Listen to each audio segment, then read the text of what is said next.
നിന്റെ സാഹിത്യം നല്ലതല്ല, നിന്റെ ജാതി നല്ലതല്ല, നിന്റെ ചിന്ത നല്ലതല്ല, നീ തന്നെ നല്ലതല്ല.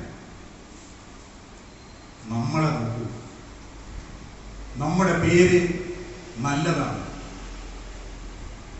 നമ്മുടെ ഭാഷ നല്ലതാണ്, നമ്മുടെ സാഹിത്യം നല്ലതാണ്, നമ്മുടെ സംഗീതം നല്ലതാണ്, നമ്മുടെ വേഷം നല്ലതാണ്, നമ്മുടെ നിറം നല്ലതാണ്, നമ്മുടെ ഭക്ഷണം നല്ലതാണ്, നമ്മുടെ ചിന്ത നല്ലതാണ്, നമ്മൾ മൊത്തത്തിൽ നല്ലതാണ്.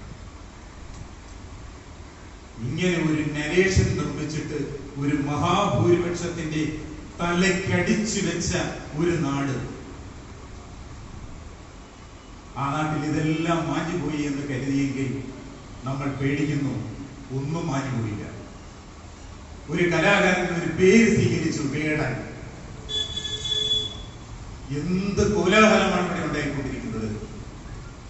തൂലിക നാമങ്ങൾ എത്രയോ എഴുത്തുകാർ, എത്രയോ കലാകാരന്മാർ സ്വീകരിച്ചു, ഒന്നും ഉണ്ടായില്ലല്ലോ. മാധവിക്കുട്ടി കമലാസുരയ്യ എന്ന് സ്വീകരിച്ചപ്പോൾ വലിയ പ്രതിഷേധമുണ്ടായി. ആ പ്രതിഷേധം കെട്ടടങ്ങിയത് ബാലചന്ദ്രൻ ചുള്ളിക്കാട് പറഞ്ഞു, ഞാൻ ബുദ്ധമതം സ്വീകരിക്കാൻ പോവുകയാണ്. കൊള്ളി കൊണ്ടടി കൊണ്ട പൂച്ചയ്ക്ക് അറിയൂ അതിന്റെ വിഷയം. അതോടെ ആ വിവാദം കെട്ടടങ്ങി. എന്താ വേടൻ എന്ന പേര് ഇത്രയും പൊള്ളിക്കുന്നതിന്റെ കാരണം? നൂറ്റാണ്ടുകളായി അടിച്ചമർത്തിയ ഒരു അധസ്ഥിത സമൂഹത്തിന്റെ പ്രതീകമായി ആ പേര് നിങ്ങളെ വേട്ടയാടുന്നുണ്ട് എങ്കിൽ ആ പേര് സ്വീകരിച്ചവനല്ല കുറ്റം, മറിച്ച് ആ പേര് നിങ്ങളെ വേട്ടയാടുന്നെങ്കിൽ നിങ്ങളുടെ ഉള്ളിലെ കുറ്റബോധമാണ് അതിന് കുഴപ്പം. അങ്ങനെ കുറ്റബോധമുണ്ടായ ഒരു മതം ലോകത്തിലുണ്ട്, അത് ക്രിസ്തു മതമാണ്.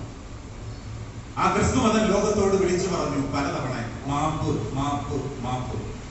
പാലസ്തീനിൽ മരിച്ചു വീണ കുഞ്ഞുങ്ങൾക്ക് വേണ്ടി ഇനിയും അവർ അൽത്താരയിൽ പോയിരുന്ന് കരയുമായിരിക്കും ഭാവിയിൽ. എന്നാലും അവർ വിളിച്ചെങ്കിലും മാപ്പ് പറയുന്നുണ്ടല്ലോ ലോകത്തോട്. പക്ഷെ ഇവിടെ അത് കഴിയുന്നില്ല എന്നുള്ളതാണ് കഷ്ടം എന്ന് നാം ഓർക്കേണ്ടിയിരിക്കുന്നു. നിന്റെ നിറം നല്ലതല്ല. ആ വർണ്ണപേർ കേൾക്കേണ്ടി വന്നത് കേരളത്തിന്റെ ഏറ്റവും സമുന്നതയായ ഒരു ഉദ്യോഗസ്ഥയാണ് എന്ന് നാം ഓർക്കണം. സാധാരണക്കാരോ സാധാരണക്കാരിയോ ഇല്ല.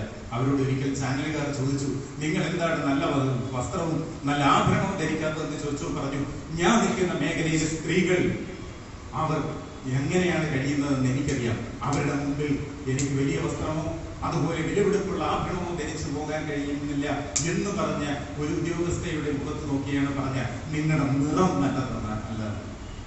എന്തൊരു പറഞ്ഞു, നിന്റെ സംഗീതം നല്ലതല്ല.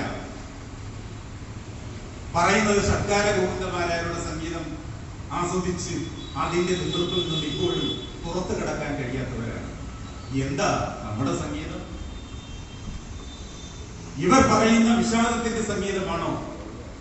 ഇവർ വിസ്തരിക്കുന്ന രാഗത്തിന്റെ സംഗീതമാണോ നമ്മുടെ പൈതൃകം?